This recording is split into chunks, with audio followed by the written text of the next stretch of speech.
This is an unofficial, fan-made audiobook. All original stories are owned by Wizards of the Coast. If you are enjoying these stories, please consider subscribing to my Patreon over at patreon.com/voxoraculum for some special patron-exclusive content. Thanks.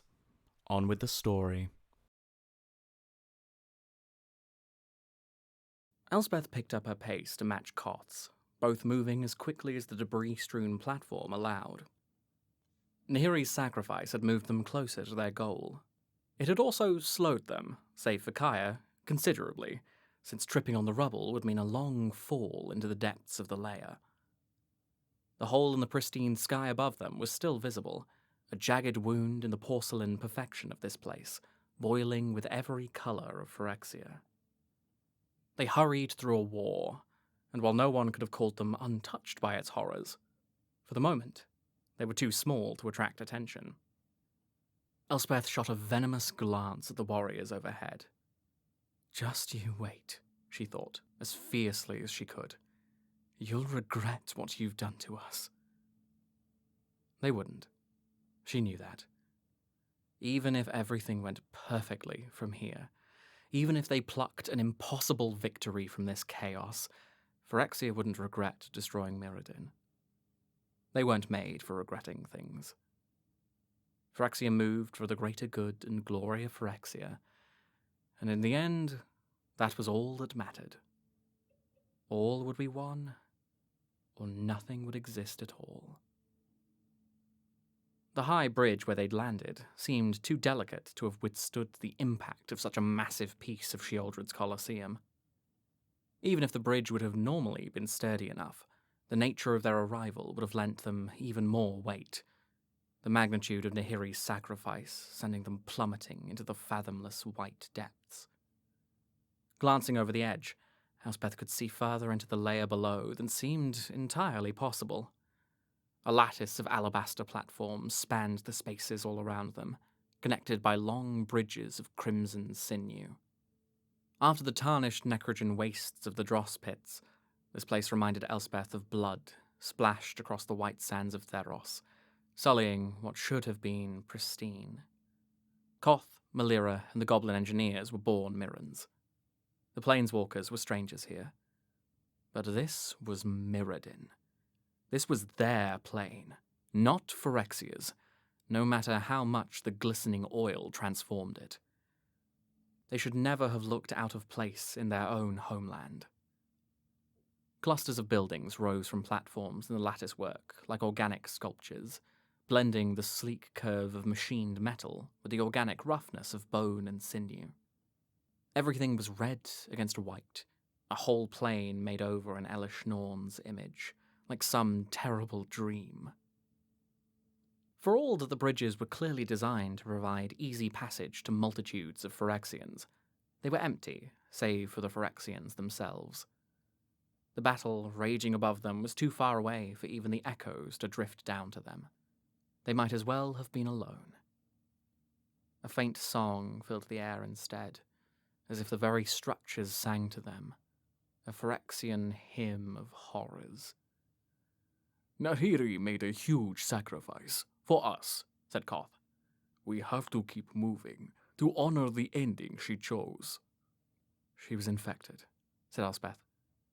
"I saw the changes in her, right before the end.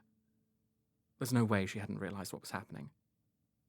But she never said anything." "She told me," said Melira, moving through the group to pace them. "She asked me if I could help her when we were back in the furnace." "Could you have?" asked Elspeth. "I could," said Melira, and took a deep breath. "I could have helped her, but reversing the process of phyresis is like pulling a bramble from fertile soil. It throws down 100 roots. When you dig one out, you find 100 more. Repairing her body from the damage already done would have left her incapacitated for days. She would have had to stay behind." "She would have seen that as wasting time we didn't have," said Elspeth. They had managed to catch up to Kaya while they were speaking. Kaya looked at them, listening, before she asked, "Could you do that sort of healing for Jace?" If he was willing to let me, said Melira. Kaya looked back to where Jace walked along, reserved, the silex bouncing in the satchel at his hip. The wound on his arm had turned. Wire and bright metal shone through the burn. What flesh remained was raw and wet, blackening as it transmuted to fibrous cable. I don't think he's going to let us do that, she said, voice going soft. And you know me better than you think you do, said Jace's voice in her head. Melira, who had less experience with telepathy than most of the others, looked surprised. Really? Did you think I wouldn't be paying attention to you debating my future? I'm not risking us all to save my own life, not when we've already lost Vraska. That's more weight than I'm willing to carry. Glad to see you're still with us, Jace, said Kaya. For now, Jace grimly replied. His mental voice fell silent again, all his energy going to moving forward. We honor Nahiri's story and the ending she wrote for it, by finishing this in victory, said Tyvar, who'd been walking close behind with Kaito. A grand sacrifice demands a grand recounting. I just hope she's dead, said Kaito. Elspeth turned to look at him, stunned. Explain that? She said. The lanky planeswalker shrugged, the tanuki on his shoulder bobbing with the motion. You have to admit she's probably the most powerful of us. Yes, said Elspeth slowly. She's been traveling for so long, I doubt any one of us could take her down. He continued. Maybe not any two of us. One-on-one? With that kind of raw power? I'd go down, and so would you. I don't want to face her on the other side of the battlefield. She chose to make sure we could keep moving, even when it meant splitting herself off from the one person who might be able to save her. I hope she made that sacrifice all the way, and doesn't get caught in the middle and turn against the people she was trying to protect. At times, it's better to grieve a companion than it is to risk fighting against them, said Tyvar, sounding subdued for once. It was an unsettling thought, and one Elspeth didn't want to dwell on, even as she knew that it was unavoidable. They hadn't found a body among the debris. Though Nahiri sacrificed herself for them, she might still come back in a changed form, transformed into an inexhaustible enemy. Well, that's awful, said Kaya. Thank you for that. This doesn't seem like a good place for pretty illusions, Kaito shrugged. When we don't see things as they really are, we just wind up getting hurt. What in the hells is that? Asked Kaya, stopping dead in the middle of the pathway and staring, open-mouthed, at a stationary colossus looming up from far below them. Its head was an inverted teardrop of the white metal, split in the center by a single empty red socket, as if something even larger had come along and plucked out its eye.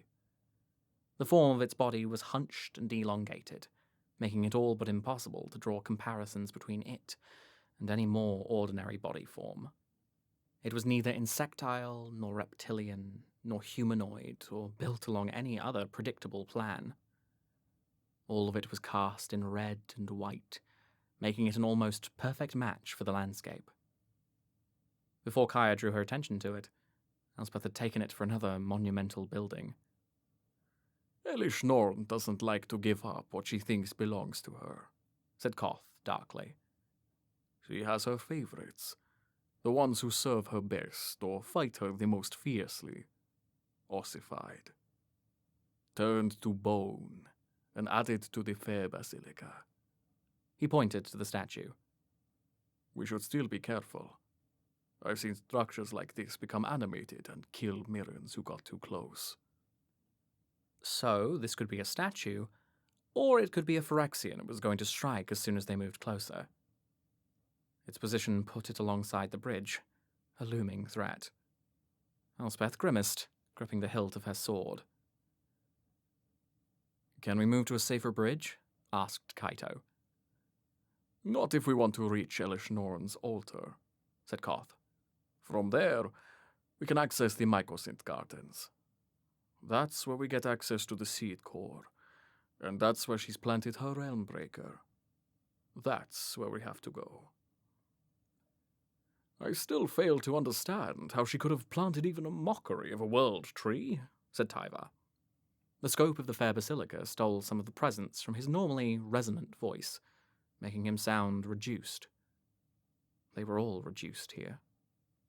They were lessened in the presence of Phyrexia. Tyvar continued. The world tree grows within the cosmos itself, linking the realms of Coldheim. It exists both inside and outside reality. Even if someone could somehow steal a seed, it should have split this plane in two when it sprouted. The fact it hasn't is a miracle and a horror. We had never seen such a thing before, said Koth. Most still haven't. Malira is the only spy we have who's made it to the tree and back again. Only because they can't infect me, said Malira.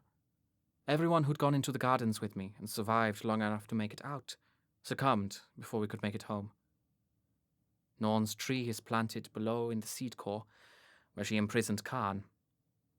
It's a terrible thing, that tree. Tyvar is right.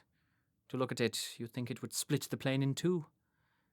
Its roots drive deep, and its branches reach so high they penetrate into the Mycosynth's gardens. She frowned. At some point, looking at them is like looking at something underwater. The branches are all funny and distorted, and they're not quite right. Omen paths, said Tyvar. Somehow she's generating omen paths on the branches of a tree that has no right to be. He scowled, first at nothing, then at the motionless giant looming nearby. We have to end this. That's why we're here, said Kaya. She looked to Koth. Can we keep going? If it's going to attack, it's going to attack, he said. Elesh Norn's altar isn't far. He pointed to a building larger than the others, more ornate, stretching toward the sky like a citadel of gleaming white and brutal red, organic and mechanical at once. It was beautiful in its own severe, austere way. It was a monument to unified Phyrexia. It hurt Elspeth's eyes if she looked at it for too long. Tightening her grip on her sword, she nodded. We keep going. They resumed their walk. They were more together now than they'd been when they started along the bridge. Kaya still kept herself on the other side of the group from Jace, but whatever he'd said to her to make her give him the Silex, she was no longer outright glowering at him. The Goliath didn't move. They passed under its empty gaze without complication, and moved toward the cluster of buildings at the end of the bridge. Kaya remained at the head of their group, phasing through the debris in her path rather than detouring around it, little flecks of purple energy marking her wake. Koth, Elspeth, and the Mirrans came next. Kaito, only a foot or so behind, walking between them and Tyvar, while Jace brought up the rear with the Silex. Tyvar kept glancing back at him, finally saying, Hurry along, friend Jace. We wouldn't want to lose you now. No, I suppose we wouldn't, said Jace, a ribbon of black humour in his tone. Can't save the multiverse without me. The doors of the altar gaped open before them, the terrible maw of an impossible and all-consuming beast. It looked as if it had been frozen between life and death, both stationary architecture and petrified corpse. Looking at it made the flesh on Elspeth's arms crawl. But they kept going, alert and braced for trouble, into the empty foyer. It feels very much as if we're walking into a trap right now, said Tyvar, voice hushed less out of respect for the space than out of a very realistic desire not to attract attention. Frozen Phyrexians studded the walls, Elesh Norn's most beloved subjects. That's because we probably are, said Kaya. First we get scattered across the surface, then we find Vraska alive and able to hold on just long enough to scream for Jace. With the Ajani on their side, they were able to anticipate our plan of attack, He knows too much about us.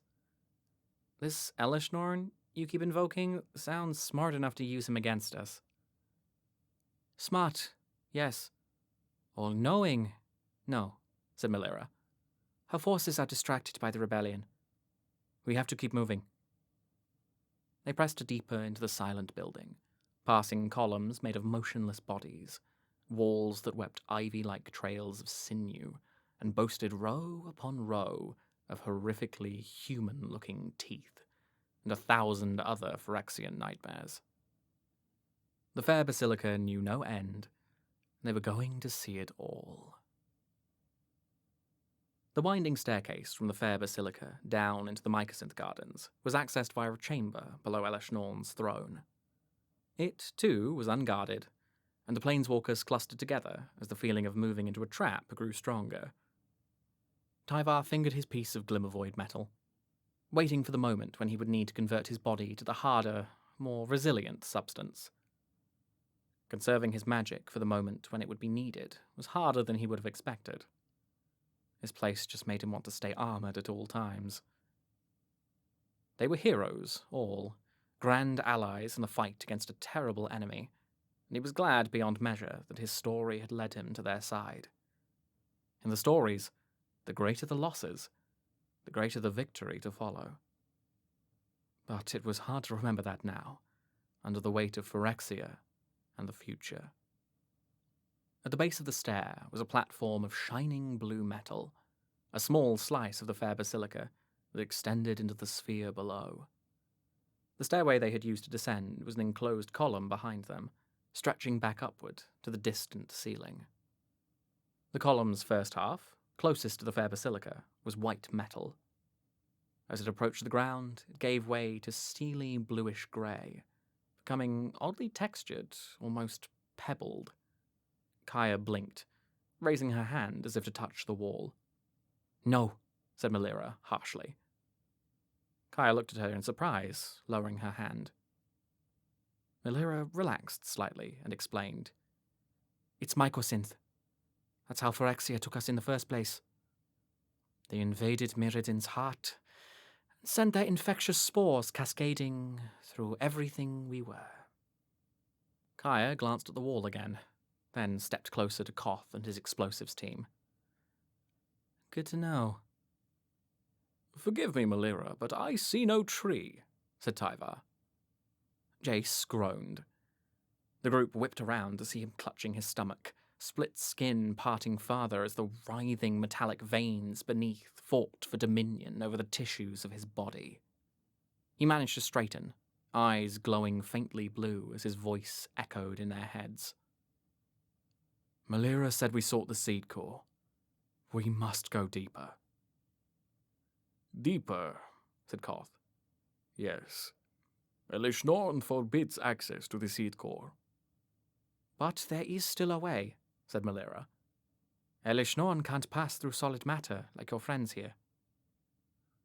Elesh Norn can't pass through solid matter like your friend here. She hooked a thumb at Kaya. We just have to reach the door. And get through. The planeswalkers looked around the metal-laced landscape, columned in delicate mycosynth, but saw no structures aside from the one to their back. Where? Asked Elspeth.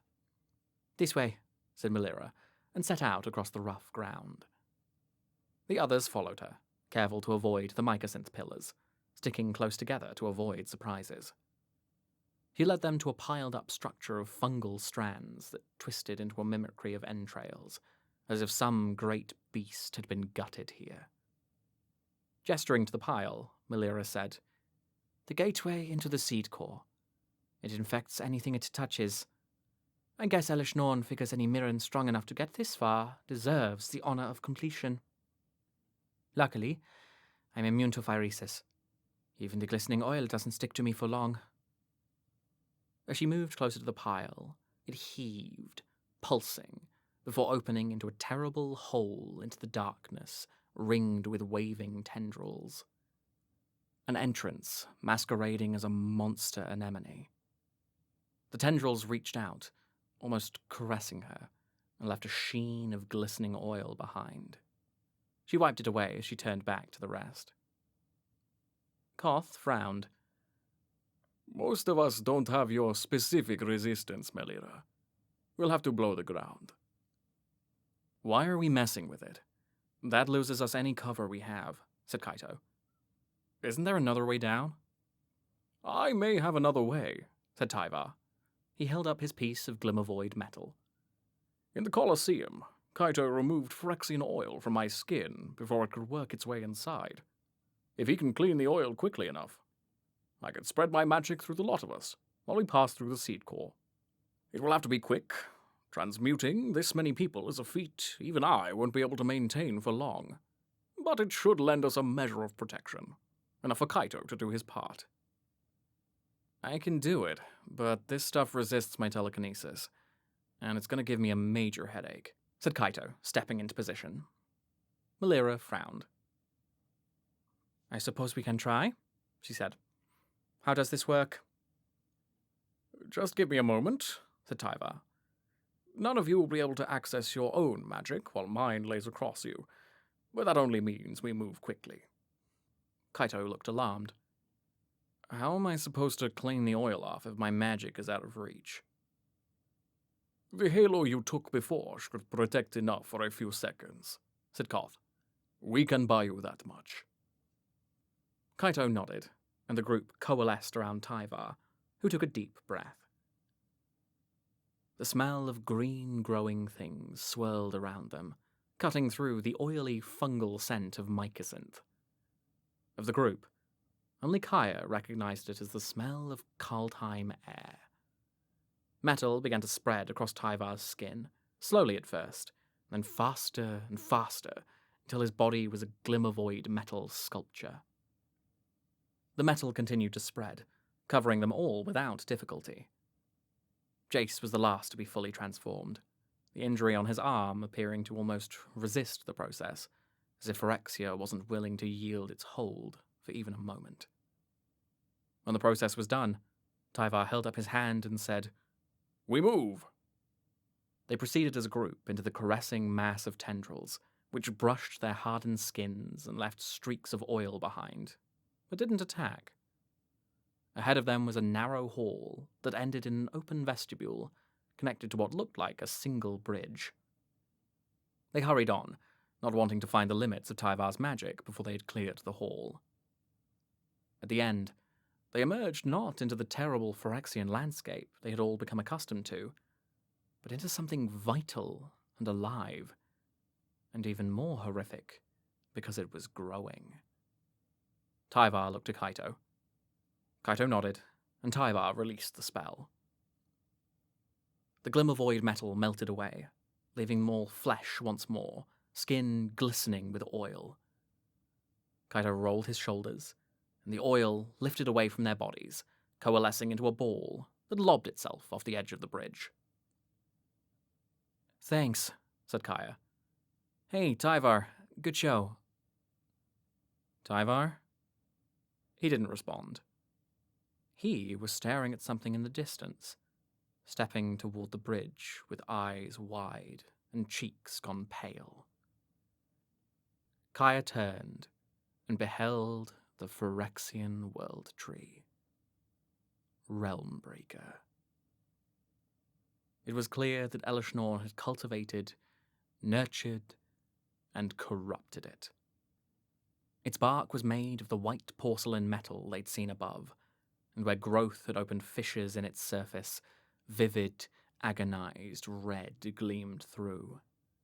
It wept glistening oil in place of sap, and strange shadows moved along its surface, confusing until Kaya glanced further up.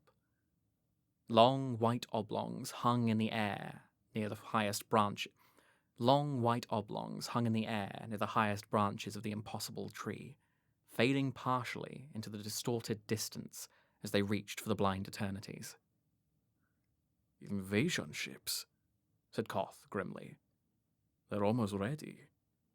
This is a perversion of Kaldheim's very soul, said Tyvar. I knew this was foul, but this is beyond imagining. The air was still, eerily so, as if the entire realm was holding its breath. High above, in the distant branches of the reaching tree, a white light bloomed and flashed out, spreading in a horribly symmetrical lattice through the upper reaches of the sky. "We have to hurry," said Jace. They ran. The bridge connecting the gardens to the core of New Phyrexia was a narrow line above a bottomless drop. At the other end of the bridge was a dark opening in the tangled roots of the tree. The planeswalkers were nearly there, when the sky flashed again, brighter this time, like a sun exploding in the high reaches. The cataclysmic explosions filled the air with glistening rainbow distortions, followed by the bright impossibility of the blind eternities. Jace moaned. Elspeth stumbled, only saved from going over the bridge's edge by Koth's hand grasping her shoulder and yanking her back. Kaya only stared upward, expression gone blank. "We're too late," she said. "Kaya," said Kaito. She whipped around to face him. "It was all for nothing," she snapped. "The World Tree has connected to the multiverse. Elesh Norn can access the Blind Eternities. We failed." "I refuse to let Kaldheim's heart be the weapon that destroys the multiverse," said Tyvar. "We can still do our best to undo this." "Hurry," said Jace, breathless. "We have to hurry." He only made it a few more steps, staggering before collapsing to the ground. "Tyvar," said Koth. Tyvar nodded and, touching the piece of glimmervoid metal, rippled into the metal as he approached Jace and scooped the other man into his arms. Together, the group continued onward, into the opening, into the dark. The entryway led into a cavity inside the tree, a great domed room formed from woven roots. Dark passages split off from the chamber, with the large one directly ahead, seeming to be the main channel. At the center of the space, atop a low dais, was Karn. The great silver golem had been broken open, vivisected and spread across the platform. Most horrifying of all, at the sound of their footsteps, he turned his head and croaked, "You shouldn't have come here. This place isn't for you." "Karn!" Koth and Elspeth hurried towards him, but stopped short of touching him, staring at the damage. "What have they done?" asked Elspeth. "Isn't it obvious? They've rejected their father of machines." Karn shook his head. It seemed to be all the motion he had left to him. Hurry. The invasion is still young. You may still be able to save some of the planes. Unless... No. The Silex was destroyed. All is lost. "We made another," said Elspeth. "We can still end this." Karn paused, clearly thinking. You will need to get to the root source and detonate it. "But," began Melira, stopping at a sharp glance from Koth. I would take the burden from you if I could, said Karn. It should have been my task all along. You should be free to go to your homes and protect them from what is about to come. "You can't, though," said Kaya. "You can't even move." "It is too late for me," said Karn. "Not just you," said Jace, pushing against Tyvar's chest. The other man put him down. He approached Karn, arm turned to show the spreading damage from his injury. "It's too late for me, too. Let me take the multiverse from them." He hobbled toward the doorway on the other side of the room. After an uncomfortable pause, Tyvar and Kaya followed. Melira moved to kneel by Karn's head, wiping away the trails of glistening oil and attempting to shift him into a more comfortable position. Koth and the explosives team fanned out around him and began setting charges to free him from his restraints. Elspeth paused in the doorway, neither following the other planeswalkers nor aiding Karn, and looked back at him. I should... They need... Do you want me to stay? She asked. I want to say yes, out of selfishness. But I can't. Karn rasped. I never thought you would see this plane again. I am so sorry. I wish you didn't have to die with us. It was my choice, Karn. You should go be with your friends, and then get off this plane. Find a better place to make a final stand. No, said Elspeth. No more running. Karn sighed, voice apparently exhausted. We will stay here to shape the charges, and aid Karn once he is free, said Koth. Go. I wish I didn't have to. It's all right, said Melira, and summoned up a smile. We made it farther together than I thought we would. I'll see you all soon, said Elspeth, and walked through the doorway toward the root source. The final bridge was long and white and riddled with red. So many of her friends, dead or lost. Ajani, his mind warped, and his body doomed never to die now that he'd been absorbed into Phyrexia. Karn, possibly damaged beyond repair. Her anger was vast, and more agonizing because it was so new. She had lost more than she would ever have believed possible. She felt like her entire being was an old wound that had been sliced open, larger than ever and unhealable. Elspeth broke into a run. She caught up to the others halfway across the bridge, approaching a terrible replica of Elesh Norn's altar. This one was made of Realmbreaker's woven roots rather than ossified Phyrexian bodies, but clearly served the same purpose. It hurt the eye and beguiled the heart at the same time. Elspeth hated it more than she would have thought possible. Jace was back on his own feet. He glanced at her as she rejoined the group, giving a small nod of welcome, and said nothing. This place was as alive as the Basilica had been. The air hummed with an uncanny chorus of discordant voices, layered across each other to form a harmony of inchoate parts, rather than the cacophony it should have been. Phyrexians can harmonize? Breathed Kaya. Static shimmered in the air, which tasted bright with aether. The root ceiling above them gaped as they drew closer to the trunk, a tapestry of finer roots, allowing them to look upward at the great bulk of the world tree itself. It twisted through an open rent into the blind eternities, flashes of other planes showing through the haze. The upper branches crackled with the energy Tyvar called omen paths. From this angle, they could see long gangways connecting the oblong white capsules of the invasion vessels to the trees. Phyrexians shuffled along the gangways, readying their assault on the multiverse. The smoke the vessels spewed was red. Red as blood. Red as contagion. How many are there? Asked Kaya. There must be millions of them, said Kaito, in quiet horror. They only showed us what we thought we were worth, said Jace. The white ships reached all the way into the highest branches, terrible fruit preparing for the harvest. They've been down here, preparing for the real fight all along. Behind them on the bridge, they heard footsteps, steady and confident. As a group, they turned, all with hands on weapons, save for Jace, who clutched the Silex and took a half-step back, away from the coming conflict.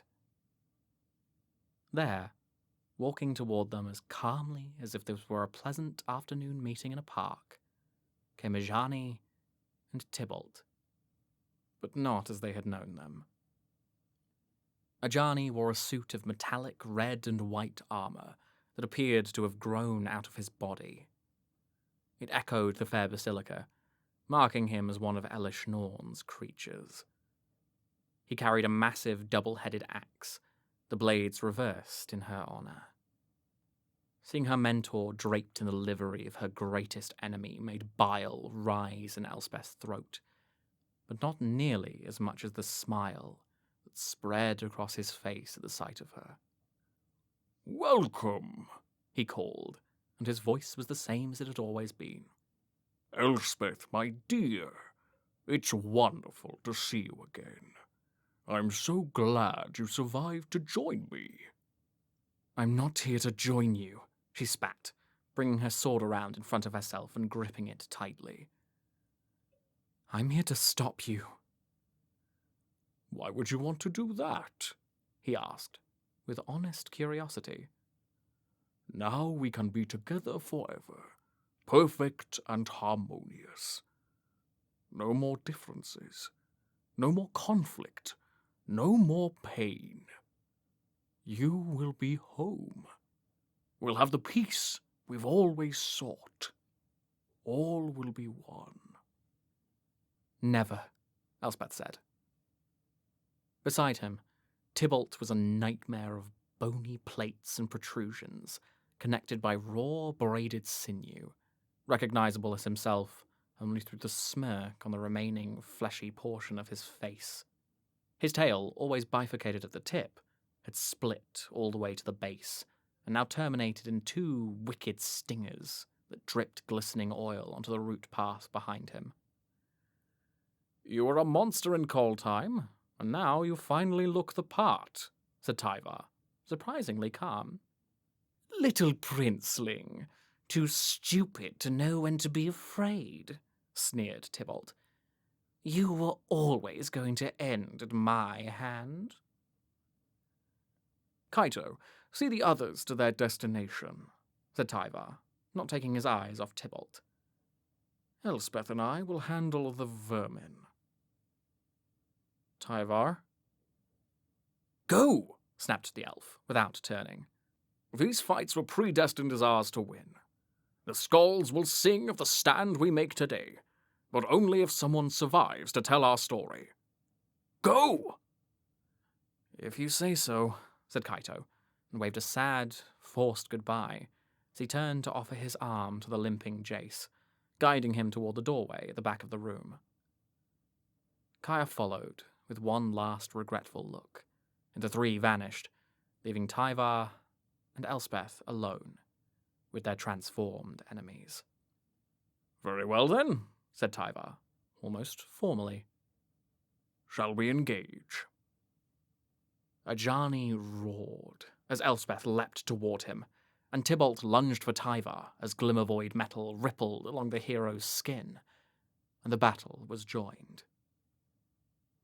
The screaming followed not long after. A special thanks to all of my patrons, especially William Crawford, Stormy Vasvary, and Owen Griffin. Thanks for watching and for your continued support.